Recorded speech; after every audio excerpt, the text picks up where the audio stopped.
To Dido Milroy, without whom this would have never have been written.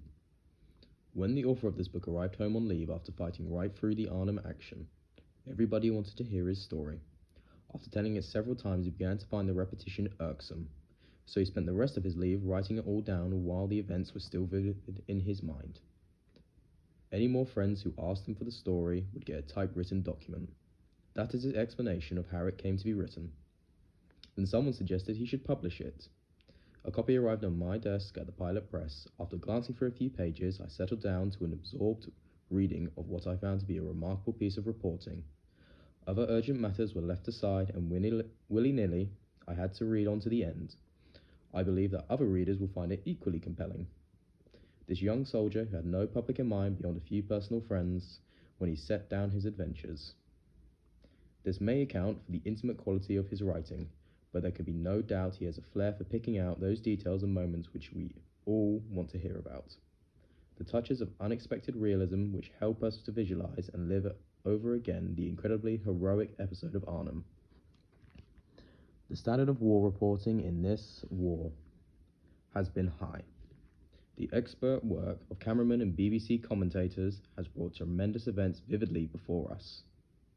Such war correspondents as Alan Moorhead have restored to daily journalism an authenticity which has too often in the past been lacking.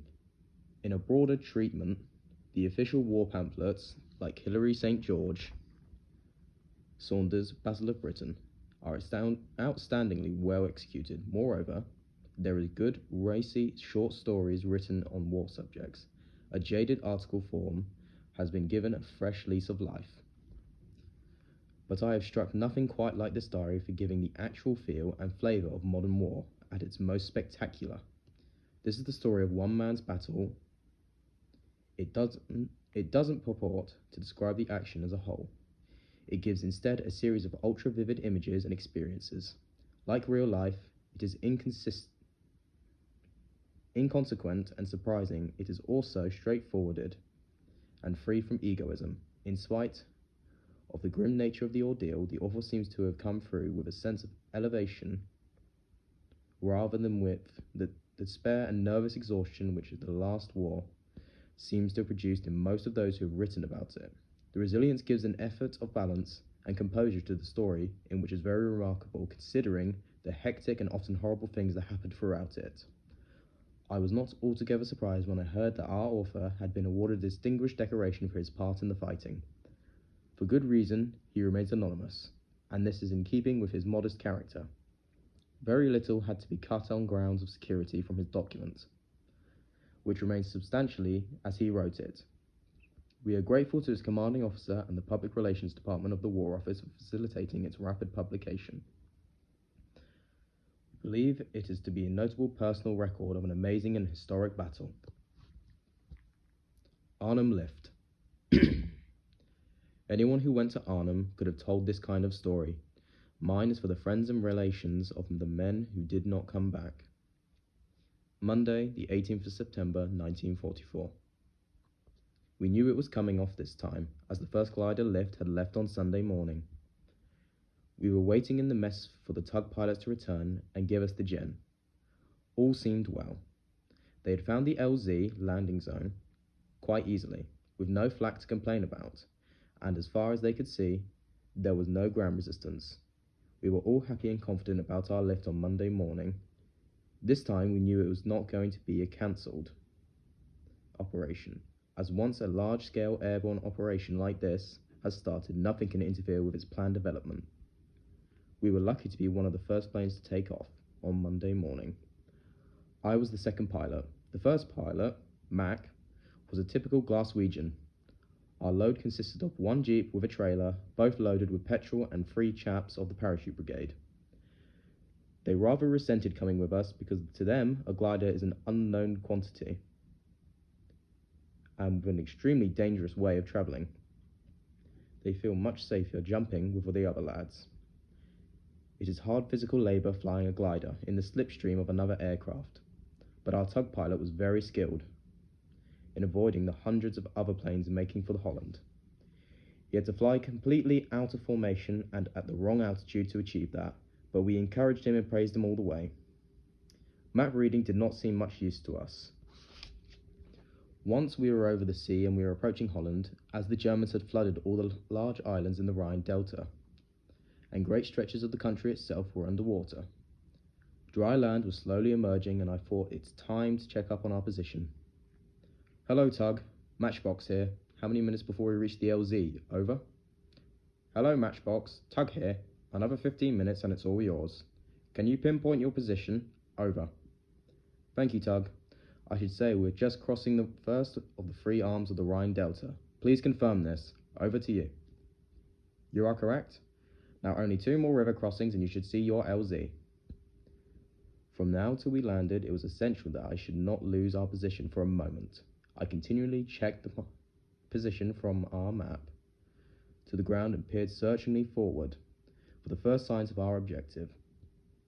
Some flak came up at us, but it was very light. Our ideal pilot still kept us away from the rabble and out of any slipstream. I made a mental note to buy him a pint when we got back. Soon I recognized the lower Rhine, and a moment later I could see our LZ, 2 small squares of wooded land pieced together at one corner only. Our landing was to be where the woods joined together. It looked exactly like the photographs that had been shown at us at the briefing. I never imagined they could possibly look so much alike. This was the moment to cast off. Hello, Tug. We are getting ready to cast off now. Thanks for the wizard ride. Best of luck, Matchbox. See you soon. Okay, Tug. Same to you. Mac pulls the lever, which releases the cables from our wings, and we are in free flight. The tug banks off to the right as Mac pulls up our nose to gain height and reduce our flying speed. As we settle to our normal gliding speed, all the noise dies away, and it seems it's unbelievably peaceful and calm in our cockpit.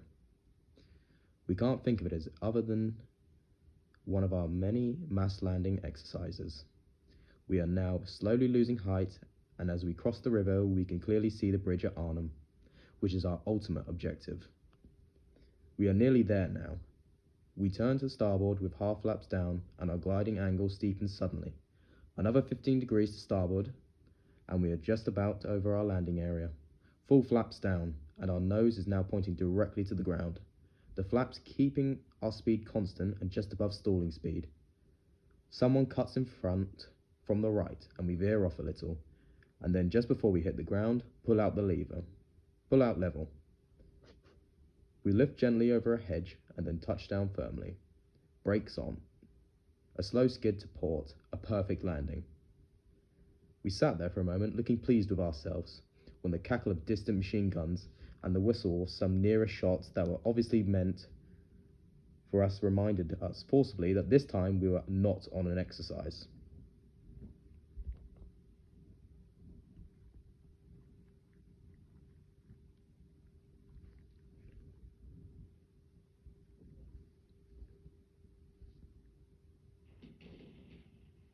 We leapt out and got into the tail unit, which we had to remove before the jeep and trailer could get out. Mac and I started on the heavy bolts inside the tail, 8 of them, and they have to be synchronized.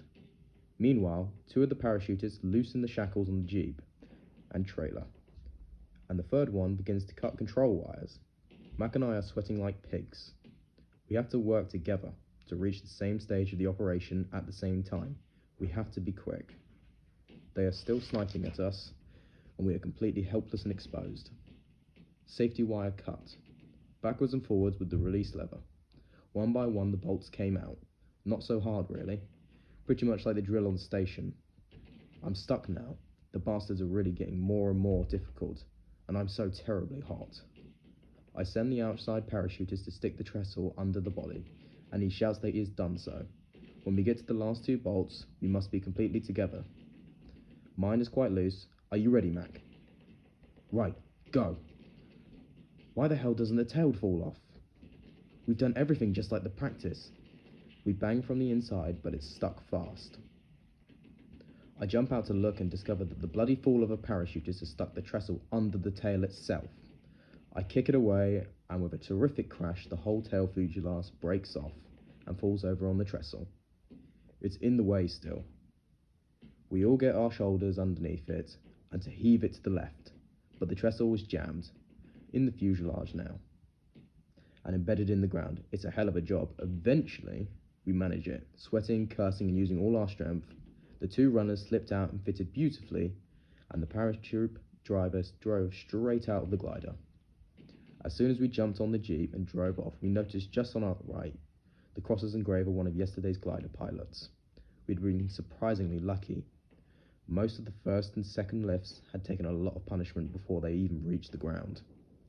We even had not really done so badly, because now that we had a chance to look around, everywhere we saw groups of men cursing, sweating, and heaving to get the tails off their gliders. Some were even using saws and axes. And when we looked at our watches, we found that we had done the job in 20 minutes, which made us feel pretty pleased with ourselves. To get to our first rendezvous, we had to follow a narrow sandy lane throughout the low brushwood, small fields and single rows of trees. Everywhere we saw gliders, in the fields, some even on the trees. There was an odd wing wedged between two big branches of an oak, a tail unit sticking right up in the air, and pieces of gliders distributed everywhere. We passed a large meadow with gliders and parked in a more orderly fashion. Obviously, this was the real landing zone of Sunday's lift. We joined more and more jeeps and trailers, all filing to their various rendezvous. Ours was not so difficult, as at the time it was Wolf Hayes Station, and from there to the lunatic asylum. It was a tiny station. Its main features were the crossroads running over the lines and parallel to the railway. Here was a terrific assembly of jeeps, trailers, light artillery, and groups of parachutists. Red Cross jeeps with stretchers and bearing casualties were passing through. Nurses and men vainly tried to repair the water system in between this confusion. All the while, we were sniped at. Sometimes a mortar would go off and everyone seemed to disappear, but after a few seconds the confusion returned.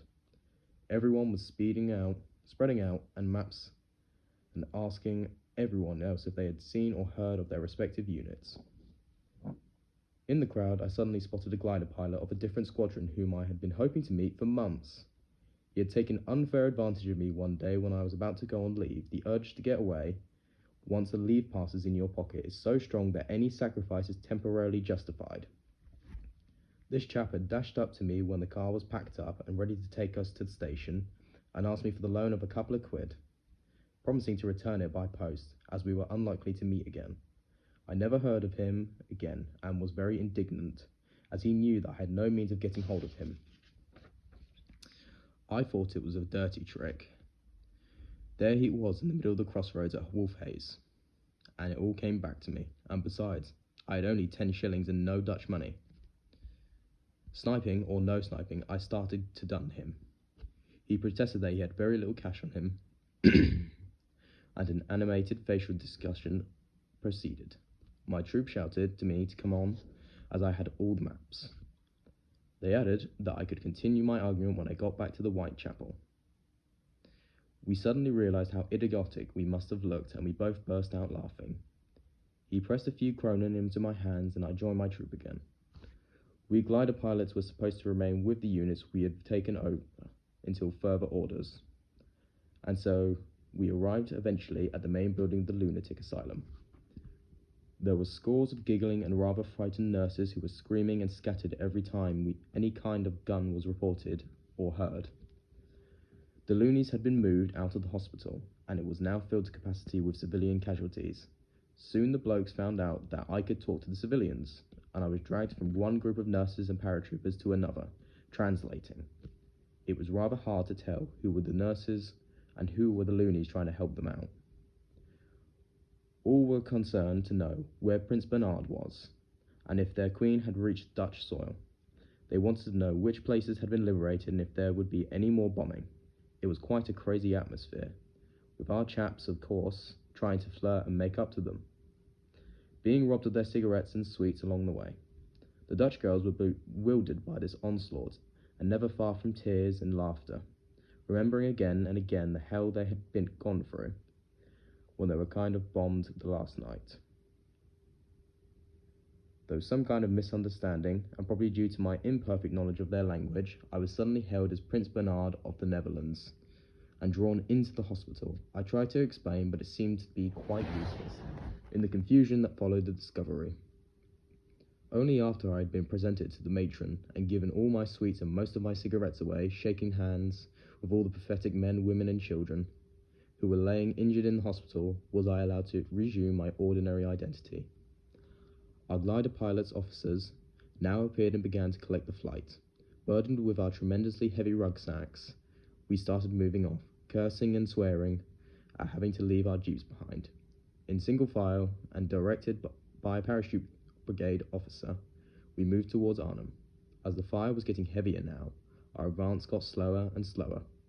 We guessed that we were the tail of a large column moving down towards Arnhem, and we were grateful for the long halts, sometimes an hour or two at a time. It was impossible to keep up with the paratroopers who only wore very small packs. This went on until 2 o'clock in the morning. We were making less and less progress, heard an increasing volume of fire from the direction of Arnhem. Eventually, we got the order to return round and had to walk back half the way we had advanced that night. We dug in and along the railway line, covering the lane along which we had advanced down, and to be ready for any attack that might come at dawn.